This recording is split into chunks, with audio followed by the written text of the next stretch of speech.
어느 회사에 신입사원을 모집한다고 이렇게 공고가 떴어요. 근데 모집 시간, 그러니까 면접 보는 시간이 새벽 4시로 뛰었어요. 새벽 4시로 뛰으니까 사람들이 깜짝 놀랐어요. 그것도 작은 회사가 아니고 큰 회사에서 우리 회사에서 사람을 모집합니다. 그랬더니 정말 엄청난 많은 사람들이 몰려왔어요. 새벽 4시라 그랬더니 정말 일찍부터 늦지 않기 위해서 더 일찍 뭐 한 2시, 3시부터 내가 막 준비하는 사람부터 4시에 정말 사람들이 꽉 찼어요. 사람들이 4시에 한다고 했으니까 많은 사람들이 몰려왔는데 5시가 되고 6시가 되고 7시가 되고 8시가 돼도 아무 소식이 없는 거예요. 사람들이 계속 웅성대기 시작합니다. 근데 9시가 다 되고 나니 그때서야 문을 여는 거예요. 그러니까 사람들이 너무 괘씸한 거예요. 회사가 너무했다. 어떻게 이렇게 무성의하게 4시에 시험을 본다 해놓고 5시, 6시, 7시, 8시, 9시 장장 5시간 동안 아무 인기척이 없다가 9시에 문을 싹 여는 겁니다. 사람들이 너무 화가 나가지고 떠나가는 사람도 있고 내가 이런 회사는 갈 수가 없다. 어떻게 면접 보는 사람에 대한 조금의 배려도 없이 이렇게 9시에 문을 연다는 건 말이 안 된다 하고 떠나가고 뭉성거리고 불평하는 사람 막 그 분위기가 정말 어수선했어요. 근데 정말 9시에 문을 쭉 열고 이제 몇 명별로 면접을 보기 시작하는데 사람들이 면접 보고 나서 더 황당해 하는 겁니다. 어떤 면접을 보냐니까 말도 안 되는 대기업에서 질문을 던지는데 이런 질문을 던집니다.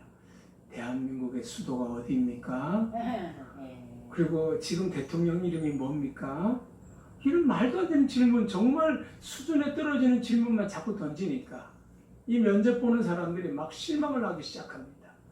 우리가 장장 5시간을 기다렸고 질문도 이런 수준 낮은 질문을 하니까 오히려 상처 아닌 상처를 받은 겁니다. 그리고 그럼에도 불구하고 면접을 보고 집에 다 돌아갔는데 각자에게 이제 이렇게 소식지가 이렇게 날아가기 시작합니다.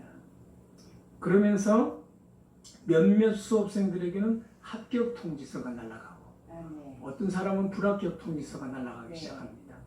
그래서 이상해서 너무 황당해서 합격한 사람들을 이렇게 몇몇 사람들을 알아보니까 합격한 사람들의 소식 내용에 이런 내용을 보내왔다는 겁니다. 우리 회사에 합격하신 것을 축하합니다. 당신은 몇 가지 테스트에 좋은 성적을 얻었는데 그 첫 번째가 당신은 시간을 잘 지켰습니다. 처음에 4시라고 그러지 않았습니까? 4시에 늦지 않고 왔습니다. 그리고 두 번째로는 당신의 인내심을 봤는데 장장 5시간 동안 잘 참아주셔서 고맙습니다. 그 당신의 인내심에 합격을 드립니다. 그리고 세 번째, 당신은 평범하고 짜증나는 질문에도 성실하고 그리고 온화하게 대답한 당신의 성격이 원만하다는 것을 판단하고 합격을 드립니다. 그렇게 한 겁니다. 그러니까 쉽게 말해서 당신의 그 인내심, 인격을 본 겁니다. 요즘은 여러분 궁금한 거 질문들은 인터넷에 다 있고 어지간하면 요즘은 GPT라는 것이 나와 챗 GPT라는 것이 나와서 심지어 뭐 논문까지 별의별 것을 다 확인할 수 있는 그런 시대가 되었습니다. 그러다 보니까 이제는 인격을 테스트하고 그 사람의 인품을 보기 시작한 겁니다. 그래서 그 사람들을 테스트해서 확인했다는 겁니다. CCTV를 다 장착하고 몰래 숨어서 다 보고 그 사람이 어떻게 기다려왔는가 그리고 우리 회사에 대한 마음이 어떠한가를 다 테스트를 했다는 겁니다. 여러분 하나님께서도 우리를 테스트할 때가 있다는 겁니다. 아담과 하와는 뭘 가지고 테스트했습니까? 선악과, 그죠? 선악과를 동산 중앙에 딱 놓으면서 하나님 테스트를 하셨어요. 또한 여러분 요셉도 오늘 본문에 테스트를 합니다. 인생의 수많은 테스트를 경험하고 하나님을 만나기 시작하고 그리고 또한 여러분 모세도 미디안 광야에서 하나님이 40년간을 그에게 테스트를 합니다. 뭐 하루 이틀도 아니고 장장 그 긴 시간을 하나님이 그를 테스트해서 하나님의 사람으로 만들어 갑니다. 또한 사울왕도 여러분 하나님께서 그 초대의 왕으로 세웠던 사울왕을 하나님께서 아말렉을 무찔러라 이야기하면서 하나님이 조건을 하나 붙입니다. 내가 이기게는 해주겠는데 아무 전리품, 아무 사람도 취하지 말고 아무 짐승도 취하지 말고 다 죽여라. 근데 사울왕은 자기 보기에 좋은 것들을 다 선택을 합니다. 그리고 하나님께는 그렇게 말합니다. 하나님께 예배드리기 위해서 택한 것입니다. 근데 하나님은 너무 화를 내시면서 너가 나의 말에 순종하지 않고 듣지 않는 그것 때문에 내가 너를 버렸다, 그렇게까지 말하십니다. 여러분, 요즘 웬만한 사람들은 궁금한 것은 다 확인할 수 있습니다. 근데 하나님께도 마찬가지예요. 하나님께 헌신하고 충성하는 거 대충 할 수도 있습니다. 그리고 하나님 앞에 순종하는 것도 대충 하는 척 할 수도 있습니다. 근데 하나님께서도 능력 있는 사람, 학벌 좋은 사람, 잘생긴 사람, 집안 좋은 사람, 그리고 일 시켜봐가지고 잘하는 사람 다 좋지만 하나님이 보는 가장 중요하게 보는 것 한 가지는 순종하는 사람, 순종할 수 있는 사람, 그 사람을 오늘도 보시는 줄로 믿습니다. 네. 여러분, 내가 하고 싶은 대로가 아닌 하나님께서 하시는 말씀대로 살 수 있는 그 사람, 오늘 하나님 그 사람을 찾으시는 줄로 믿습니다. 네. 오늘 요셉은 우리가 잘 알듯이 어릴 때 하나님께서 놀라운 꿈을 주셨지만 17살 때 그 놀라운 꿈을 받고 자기도 가슴이 벅차고 너무 감당하지 못해서 아버지하고 형들에게 이야기를 했지만 오히려 아버지와 형들에게 미움을 삽니다. 너가 어떻게 그런 꿈을 꿀 수가 있느냐? 그럼 우리가, 이 부모가 너한테 절을 한단 말이냐? 라고 이야기를 했지만 요셉은 그 꿈을 갖고 있습니다. 하지만 결국 형들에게 버림을 받고 그건 어떻게 합니까? 팔려서 종으로 팔려갑니다. 말도 안 되는 상황이 전 연출되지만 그렇지만 거기는 요셉은 거기서도 주인에게 충성을 다합니다. 그리고 결국 주인에게까지 인정을 받습니다. 정말 인정을 받고 하나님 앞에 그리고 주인 앞에 기쁨을 사는 그런 요셉이 되지만 결국 보디발 아내가 어떻게 합니까? 그를 또 유혹하기 시작합니다. 생각지도 못했던 유혹 속에서 요셉은 내가 주인도 안 보고 아무도 보지 않지만 하나님께서 나를 보기 때문에 오늘 당신의 요구에 응답할 수 없습니다 하고 보디발 아내의 유혹을 다 물리칩니다. 그때 보디발 아내가 그의 옷을 잡아서 어떻게 합니까? 땡기니까 요셉이 옷을 다 벗어놓고 도망가 버립니다. 그걸 기회 삼아서 이 괘씸한 요셉 내가 가만히 두지 않겠다. 그러면서 어떻게 합니까? 남편에게 다 고자질합니다. 옷을 보여주면서. 이게 증거물입니다. 증거물. 여보, 내가 오늘 증거물을 잡았어. 당신이 그렇게 신뢰하는 요셉 이것밖에 되지 않아요. 당신은 확실히 알아야 됩니다 하고 이야기하면서 나를 겁탈하라고 하는 것. 내가 증거물을 잡았어. 그랬더니 남편이 노발대발하고 화를 내면서 그를 잡아서 어떻게 합니까? 감옥에 보냅니다. 여러분, 오늘 본문을 이야기하는 내용에 지금 본문에 요셉이 있는 상황의 모습을 설명하면서 그 모습은 오늘 설명하는 그 장소는 다른 곳이 아닌 바로 감옥이었습니다. 요셉이 처해진 상황은 감옥의 상황입니다. 다시 말해서 좋은 상황이 아니라는 겁니다. 결국 보디발의 아내의 모략에 넘어가서 감옥에 들어간 겁니다. 여러분, 겁탈하려고 했던 그 소식을 듣고 화가 나서 감옥에 집어넣는데 이 감옥이라는 뜻, 옥이라는 뜻은요, 원어 성경에 보면 둘러싸다. 다시 말해서 범죄자들을 가두기 위한 성벽으로 둘러친 제한된 장소에 요셉을 이렇게 쳐넣었습니다. 요셉의 주인이 요셉을 보낸 것은 근데 일반 감옥은 아니었어요. 왕의 죄수들을 집어넣는 정치범이나 그리고 왕의 어떤 큰 잘못을 했을 때 또 국가의 큰 범죄를 했을 때 넣는 그런 감옥에다 넣었습니다. 한편으로 여기 보면 가만히 보면 감옥이라는 것이 일반 감옥하고 다 구별된 감옥이라는 것을 보면 그래도 뭔가 요셉을 향한 마지막 미련은 남아있지 않았을까.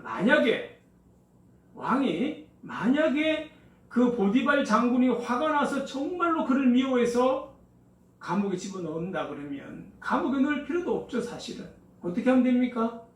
그냥 데려가서 바로 죽이면 됩니다. 감옥에 넣을 필요도 없고 바로 죽이면 되지만 그를 감옥도 더군다나 왕궁에 있는 감옥에 넣었다라는 것은 뭔가 요셉을 향했던 마지막에 그 신랄 같이 남아있는 요셉을 향하는 하나의 믿음이 아닐까 하는 생각을 갖게 됩니다. 근데 오늘 가만히 보면 이 요셉의 반응을 보면 어떻게 합니까? 감옥에 집어넣었던 그 주인을 보면서 요셉이 억울합니다. 제가 한 거 아닙니다. 저는 억울합니다. 이런 말 한마디 하지 않습니다. 오늘 요셉의 모습이 신기하리만큼 아무 소리 안 합니다. 묵묵하게 그냥 감옥에 갑니다. 그리고 주인이 두 번째로는 주의하는 그대로 순종합니다. 근데 여러분 오늘 본문 말씀 보면 19절 20절 말씀에 보면 그 주인이 주어로 나타나는 주어가 19절 20절에 보면 보디발, 그러니까 다시 말해서 요셉의 주인이 화가 나서 요셉을 좌지우지하는 모습이 나오게 됩니다. 그러니까 주어가 행동하는 주체가 바로 보디발 장군이라는 겁니다. 그런데 요셉은 억울하지만 자기 자신이 무엇을 어떻게 자기가 말을 한다든지 다른 사람을 통해서 보낸다든지 아니면 서신을 보냈다든지 이런 모습이 전혀 나오지 않습니다. 그 다음에 바로 21절부터 주어가 바뀌는데 어떻게 주어가 바뀌냐면 보디발 장군이 주어가 되어가지고 요셉이 억울한 요셉을 화가 나서 감옥에 집어넣고 요셉은 감옥에 갇히는 데까지 21절, 22절이 끝이 납니다. 그런데 21절에 주어가 바뀌기 시작합니다. 19절, 20절에 주어는 보디발 장군이었는데 21절부터 주어가 갑자기 여호와께서 등장하기 시작합니다. 하나님이. 요셉은 가만히 있어요. 그냥. 장군은 갇히게 하고 그 다음에 21절부터 주어가 바뀌는데 어떻게 바뀌느냐? 억울하지만 하나님의 손에 맡겼더니 주인의 손에 순종했더니 오늘 본문에 보면 설명하거나 변명하거나 소송하거나 자기 소리를 전혀 높이지 않았는데 주어가 하나님으로 바뀝니다. 그리고 주어가 하나님으로 바뀌면서 이렇게 역사합니다. 먼저는 여호와께서 함께 하셨다 이렇게 설명하고 있습니다. 하나님이 이제는 역사하시는데 개입하시는데 하나님이 함께 하셨다. 이 말이 무슨 말입니까? 여호와 이레 하나님이 함께하고 계셨다는 거예요. 그리고 두 번째로는 그에게 인자를 더했다. 누가 인자를 더했다는 겁니다. 하나님이 인자를 더했다는 거예요. 하나님이 긍휼히 여기셨다는 거예요. 여러분 우리는 사람에게 긍휼을 받는 것보다 하나님께 긍휼히 여김을 받는 것이 제일 중요하고 그렇게 살아야 되는 줄로 믿습니다. 하나님에 의해서 긍휼히 여김을 받은 사람은 하나님이 인도하시는 겁니다. 요셉은 하나님이 긍휼히 보신 거예요. 하나님이 그를 지켜보고 계셨다는 겁니다. 하나님께서 함께 하시고 하나님께서 긍휼을 더하셨다. 그리고 한 가지 더 말씀합니다. 간수장에게 은혜를 받게 하셨다. 그렇게 나옵니다. 누가 은혜를 받게 하게 하신 겁니까? 하나님께서 간수장에게 은혜를 받게 하셨다. 한번 따라해볼까요? 하나님께서 사람을 붙이셨습니다. 네, 감옥에 들어갔는데 하나님이 역사하니까 사람을 붙였는데 누구를 붙였느냐? 간수장을 붙인 줄로 믿습니다. 하나님이 역사해서 간수장을 붙이니까 인생이 바뀌어지기 시작합니다. 여러분 감옥 속에 가더라도 하나님이 역사하면 우리가 생각하지 못했던 역사들을 하나님이 인도하시는 줄로 믿습니다. 내 인생의 주어, 내 인생의 주인이 내가 되지 않고 하나님이 되기 시작하니까 역사는 일어나고 있는 줄로 믿습니다. 오늘 요셉이 주인이 된 게 아닙니다. 내가 억울합니다. 내가 속상합니다. 내가 이런 일을 할 사람으로 보입니까? 이렇게 말하지 않습니다. 그냥 묵묵히 그 주인이 하는 역할대로 다 맡기면서 요셉은 주인한테 인생을 맡겼다기보다 하나님께 먼저 인생을 맡기니까 주인 앞에서도 순종할 수 있었고 하나님이 인도하시는 것을 보게 된 줄로 믿습니다. 이게 놀라운 은혜라는 거예요.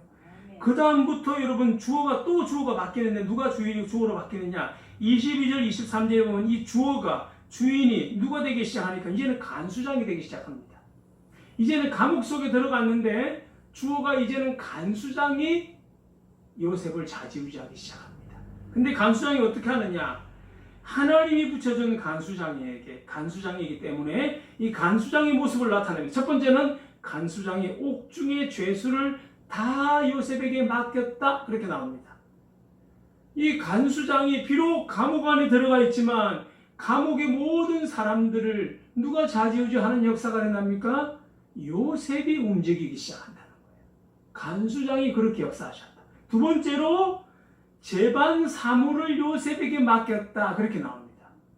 여러분, 감옥에서 할 일이 뭡니까? 사실 아무것도 할 일이 없는 것 같은데 감옥에서 모든 재반 업무 사항을 간수장이 요셉에게 맡기기 시작했다. 이렇게 나옵니다. 또한 요셉에 맡긴 것은 하나도 살펴보지 않았다. 요셉에게 전적으로 맡겼다. 이 간수장이 전적으로 요셉을 믿은 겁니다. 여러분, 누가 하신 겁니까? 누가? 하나님 하신 거예요. 그래서 23절에 이렇게 나옵니다. 이는 여호와께서 요셉과 함께 하신 결과다. 여러분, 하나님이 함께 하셨기 때문에 이런 역사가 일어났다는 겁니다. 또한 여호와께서 범사에 그를 형통케 하셨더라. 여러분, 솔직히 감옥 안에서 형통할 게 뭐가 있겠습니까? 감옥 안에서. 감옥에서는 어떻게 참 그냥 조용히 있고 잠 잘 자고 시키는 대로 하면 끝난 것 같지만 감옥 안에서도 형통이 있다라는 겁니다. 여러분, 모든 일은 하나님께서 이루어 가시는 줄로 믿습니다. 아멘. 어떤 형편에 있더라도 이 모든 일에 함께 하시는 분은 하나님이십니다. 나를 긍휼히 계시고 나를 인도하셨기 때문에 감옥에서도 나의 인생이 형통케 되는 축복이 된 줄로 믿습니다. 삼국지에서 나오는 한 대목인데요. 조조가, 조조 아시죠? 아주 교활하고 머리 잘 쓰고 전략 잘 쓰고 사람들을 잘 이용하고 아주 꾀가 많은 사람을 우리 삼국지에서 조조를 우리가 잘 알고 있습니다. 근데 그 조조가 이런 이야기를 합니다. 지자망려 복자라. 지자망려 복자라. 이게 무슨 말이냐? 이게 삼국지에서 이 조조하고 이 장비 군사들하고 싸움을 벌이게 됐어요. 근데 이 장비 군사가 정말 힘을 다하여 정말 힘있게 아주 대처를 잘했는데 이 조조가 하도 꾀를 부리고 전략을 잘 부리니까 이 장비 군사들이 밀리기 시작하는 거예요. 그래서 막 도망을 가게 됐습니다. 도망가게 돼서 이 하필이면 미리 이제 숲으로 숨어 있고 또 장비도 나름대로 머리를 꾸몄지만 이 조조한테 밀려가지고 막 도망을 가는 신세가 됐습니다. 그래서 수풀을 미리 다 전략을 해서 숨어 있고 또 자기들도 뒤지게 되면 몰래 와서 수풀에 우리 숨게 되는 그런 전략을 꾸몄는데 수풀에 와서 탁 숨었어요. 그러니까 조조 군사들이 와 보니까 수풀이 워낙 크고 넓다 보니까 도저히 찾을 수 있는 방법이 없다는 겁니다. 그러니까 조조가 가만히 지켜보다가 씩 웃으면서 한마디를 합니다. 내가 이제 화공천법으로 내가 이 애들을 모두 쓸어버리겠다. 지금 남아있는 장비의 군사들이나 쫓겨가는 군사들이나 숯불에 남아있는 군사들을 내가 일시에 한목에 이 숯불에 불을 놔서 다 죽여버리겠다. 해가지고 전부 다 팀을 나눠가지고 이쪽 저쪽에서 한꺼번에 불을 붙이기 시작한 겁니다. 그러니까 이 장비 군사가 몸을 숨기기 위해서 전략을 짰던 그 숯불에서 한 번에 죽게 된 겁니다. 그래서 이도 저도 못하고 가만히 있으면 불에 타 죽고 뛰쳐나오면 어떻게 됩니까? 이 조조의 군사들에게 칼에 죽는 겁니다. 어떻게 할지도 모르는 그때 갑자기 하늘에서 손바닥만한 구름이 시커먼 구름이 오더니 갑자기 하늘에서 번개가 치더니 비가 내리기 시작하는데 장대비가 내리는 겁니다. 그러더니 그 불이 확 꺼지기 시작하는 겁니다. 그러면서 조조가 했던 이야기가 오늘 이야기를 한 겁니다. 지자 망려 복자다. 여러분, 이 말이 무슨 말이냐? 복받을 사람한테는 내가 당하지를 못하겠다. 하늘이 복주기로 작정한 사람에게는 내가 당하지를 못하겠다. 그런 이야기를 하는 거예요. 여러분, 삼국지에서도 그 이야기를 하는 거예요. 하나님이 작정하고 복주시는 사람은 인간이 아무리 전략을 꾸미고 계략을 꾸며도 당하지를 못하는 겁니다. 하나님의 사람, 하나님이 복주기로 작정한 사람은 아무리 전략을 꾸미고 아무리 증거물을 갖다 대도 하나님이 지키시는 줄로 믿습니다. 여러분, 또 어떤 그 10년이 넘도록 스승의 가르침을 받아서 모든 전수를 다 받고 스승의 모든 이 비법을 전수를 받고 내려가던 제자가 스승 앞에 엎드려 이야기를 합니다. 스승님, 제가 이제 스승님께 모든 그 비법을 전수를 받고 내려가는데 제게 딱 한마디 해줄 수 있는 말씀이 있다면 제게 한마디 해주십시오 하고 고개를 딱 조아렸습니다. 그랬더니 이 스승이 하는 이야기가 가만히 눈을 감고 있더니 눈을 뜨면서 한마디를 합니다. 한 가지 특별히 주의할 사항이 있다. 사실 너가 내한테 배웠던 비법을 잘 사용하기만 한다면 어느 누구에게도 뒤지지 않는 놀라운 그 능력을 너가 행할 수 있을 것이다. 근데 딱 한 가지 주의할 사항이 있다. 그것은 뭐냐? 하늘이 돕는 사람은 절대 건드리지 마라. 그래 되면 너도 손해가 보게 될 수밖에 없다. 너도 어려움을 당할 수밖에 없으니까 하늘을 돕는 사람만큼은 절대 건드리지 마라.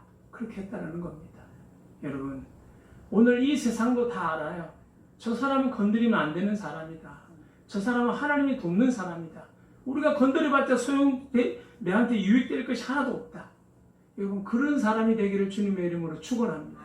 오늘 요셉이 그랬고 이삭이 그랬고 아브라함이 그랬고 하나님의 사람은 하나님께서 그렇게 축복하시고 인도하신 줄로 믿습니다. 여러분, 어리석게 보일지라도 여러분, 다윗은 사람 볼 때는 어리석어 보인 사람이었어요. 어떻게 보면 멍청하게 보이고 바보처럼 보이고 정말 사울왕을 한 번에 죽일 수도 있었지만 하나님의 사람 손대서는 안 된다 하면서 어리석을 만큼 도망 다녔던 사람이었지만 기름 부음도 3번이나 받았어요. 다윗은 다른 왕하고 달리 하나님께서 이스라엘을 대표하는 왕으로 세웠지만 그는 안수를 3번이나 받습니다. 다른 왕들은 한 번밖에 왕이 바로 됐는데 다윗은 안수를 3번이나 받습니다. 어릴 때 한 번 받지요. 남유다 때 한 번 받지요. 통일왕국 되면서 또 한 번 받습니다. 그러면서 하나님께서 온전한 왕으로 그를 세워 가셨습니다. 여러분, 오늘 이 요셉이 처해진 감옥은 멸망의 장소가 아닙니다. 오늘 내가 주어진 내 환경, 오늘 나의 아픔, 나의 질병, 나의 고통, 오늘 그곳이 멸망의 장소요 죽는 곳이 아니다라는 겁니다. 하나님께서 요셉에게 형통케 되고 함께 하시는 축복을 보여준 장소가 감옥이었습니다. 오늘 우리에게 처해진 이 막다른 골목의 환경도 하나님께서 나를 축복해 주시는 은혜로 변화시키시고 또 형통의 역사로 인도해 가실 줄로 믿습니다. 아멘. 광야의 이스라엘 멸망하기 위해서 하나님 내몬 것이 아닙니다. 그들에게는 가나안이 있었습니다. 그래서 하나님은 광야를 그치게 하셨어요. 그래서 하나님 출애굽을 하게 하셨습니다. 바벨론으로 잡혀간 이스라엘 왕들이 눈까지 뽑혀서 착고에 차여서 잡혀갔지만 그게 끝이 아니었습니다. 하나님께서는 출바벨론을 하게 하시기 위해서 하나님께서 그들에게 잘못을 하나님께 다시 한번 기도로서 엎드리게 하고 진정한 하나님의 사람으로 거듭나게 하기 위해서 바벨론으로 잡혀가게 하신 줄로 믿습니다. 결국 본국으로 돌아와 하나님께서 에스라를 통해서 그 나라를 회복하게 하시고 말씀으로 세워가셔서 새로운 나라로 하나님께서 세우신 줄로 믿습니다. 여러분, 내 상황이 감옥에 있더라도 내 상황이 질병 가운데 죽음에 있을지라도 안절부절하거나 고통 가운데 불평 가운데 있지 말고 지금 요셉처럼 감사하고 하나님께 맡길 때 우리 하나님께서는 그 인생을 형통의 길로 은혜의 길로 하나님이 함께하는 길로 역사하실 줄로 믿습니다. 아멘. 오늘 그것이 오늘 우리의 믿음이요, 오늘 우리의 감사요, 우리의 맡기는 바로 그 믿음의 삶인 줄로 믿습니다. 다시 따라하겠습니다. 지금 내가 사는 것은 주님의 크신 은혜입니다. 주님의 크신 은혜입니다. 아멘. 아멘. 오늘 이것을 꼭 기억하시고 아멘. 주님만을 바라보고 주님께 모든 것을 맡길 수 있는 여러분 되기를 주님의 이름으로 축원합니다. 우리 말씀을 생각하며 함께 찬양합니다. 내가 지금 사는 것은 주님의 크신 은혜예요. 우리 함께 찬양하겠습니다.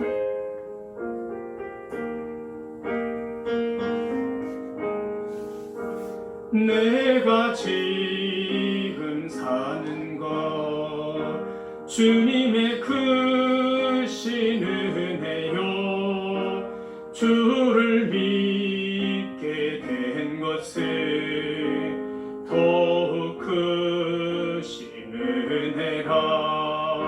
넘치는 주의 사랑, 놀라운 주의 은혜, 날마다 경험하며 주님께 감사합니다. 세상 한란 고쳐 많으나 이길 힘을 주시는 더욱 크신 은혜라.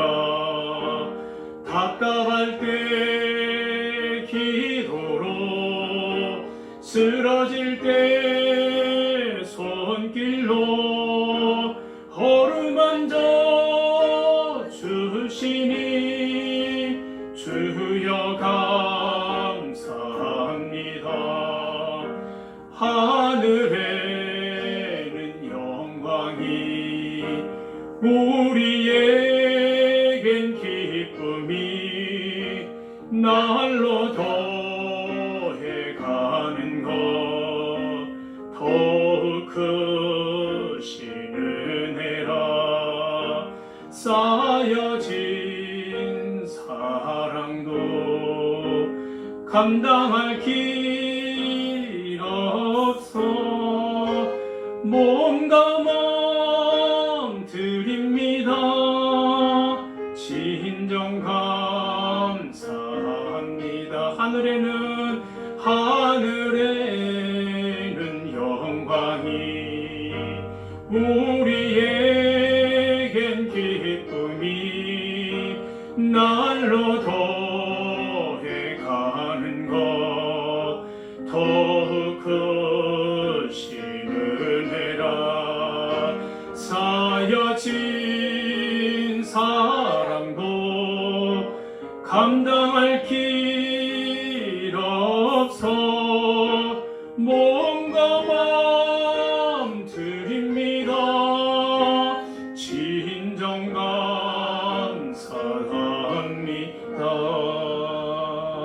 아멘. 오늘 말씀을 생각하며 하나님께 기도하겠습니다. 하나님, 오늘 내게 주어진 이 감옥의 순간이 억울함의 연속이요, 아픔의 연속이요, 고통의 연속이요, 하나님 정말 내 슬픔의 연속이 아니라 하나님이 함께하는 연속이요, 하나님이 인도하시는 시간인 줄로 믿습니다. 오늘도 내가 바라보는 그 믿음의 눈을 허락하여 주셔서 어떤 환경에 처해더라도 나를 형통의 길로, 은혜의 길로, 긍휼히 계시는 길로 인도하시는 하나님의 놀라운 은혜를 보게 하시고 오늘도 주님께 맡김의 믿음으로 승리하는 삶을 살아가는 우리 인생이 되게 없어서 우리 증감 크게 외치고 하나님께 통성으로 기도하겠습니다. 주여, 사랑이 많으신 하나님 은혜를 감사합니다. 오늘 우리에게 주어진 많은 환경을 아버지 하나님 믿음의 눈으로 바라볼 때 감옥이 아니라 감옥이 하나님의 은혜로 보여지게 하여 주시옵시고 내게 당한 고통이 하나님의 은혜로 느껴지게 하옵시고 내가 아버지 당하는 슬픔이 하나님이 함께하는 능력의 아버지 은혜로 체험되어지는 놀라운 시간들 낼 수 있도록 인도하여 주시옵소서. 오늘도 내게 주어지는 많은 시간들이 하나님의 은혜의 시간이요, 함께 하시는 시간이요, 역사하시는 시간을 믿음으로 고백하는 삶이 될 수 있도록 인도하여 주시옵소서. 결코 아버지 그 순간에 좌절하거나 고통하거나 아파하거나 뒤로 물러가 침륜에 빠지는 심령 한 심령도 없게 하시고 오늘도 하나님의 은혜로 믿음으로 주님을 바라보며 하나님의 영광을 위해 살아가는 주의 권속들 될 수 있도록 인도하여 주시옵소서. 지금도 좌절하거나 고통 가운데 아버지 하나님께 눈물 짓고 있는 심령들 우리 하나님 위로하여 주시옵시고 주의 손길로 인도하여 주셔서 하늘의 놀라운 은혜와 우리 하늘의 천군 천사를 동원하여 하나님 함께 하시는 그 놀라운 은혜, 내 인생을 지키시고 내 인생을 이끌어 가시고 나를 바꾸시는 분은 하나님이시다는 것을 오늘도 깨닫고 하나님의 영광을 위해 하나님의 영광을 드러내며 살아가는 믿음의 권속들 될 수 있도록 인도하여 주시옵소서. 오늘도 내가 사는 것이 하나님의 은혜라는 것을 고백하고 감사하며 믿음의 삶을 걸어가도록 인도하여 주시옵소서. 사랑이 많으신 하나님 은혜를 감사합니다. 오늘 요셉의 인생이 누가 보더라도 슬픔과 억울함과 고통과 아픔의 시간이었지만 그에게는 하나님이 함께하고 하나님께서 긍휼히 계시고 하나님께서 인도하신 사람을 붙여주신 시간인 것을 바라보게 하심을 감사드립니다. 오늘 우리에게도 하나님 아픔의 시간들이 아버지 하나님 감옥이요 고통이요 눈물의 아버지 그 아픔을 보는 것이 아니라 하나님이 함께 하시고 역사하시는 그 너머에 있는 하늘의 놀라운 손길을 바라보는 믿음의 눈들을 허락하여 주셔서 오늘도 하나님의 놀라운 역사의 주인공으로 하나님의 영광을 드러내며 살아가는 믿음의 권속들을 다 될 수 있도록 인도하여 주시옵소서. 한 심령도 뒤로 물러가 침륜에 빠지는 심령 한 심령도 없게 하시고 믿음의 걸음을 디디며 하나님의 영광을 드러내며 하늘이 돕는 자는 누구도 감당하지 못한다는 그 믿음으로 오늘도 승리하며 나갈 수 있도록 인도하여 주시옵소서. 지금은 부활이요 생명이신 예수 그리스도의 은혜와 하나님의 그 크시고 무한하신 사랑과 성령의 감화감동 교통하심의 은혜가 오늘도 모든 삶이 내 인생이 하나님의 은혜라고 고백하며 하나님의 영광을 위해 살아가기를 원하는 우리 모든 믿음의 권속들과 또 아버지 지금도 고통 가운데 있는 우리 이로코 지사님과 또 우리 모든 아버지 믿음의 권속들 머리마다 또 아버지 이 나라 이민족과 흩어져 있는 선교사님들 위해 지금부터 영원토록 함께 하시기를 축원하옵나이다. 아멘.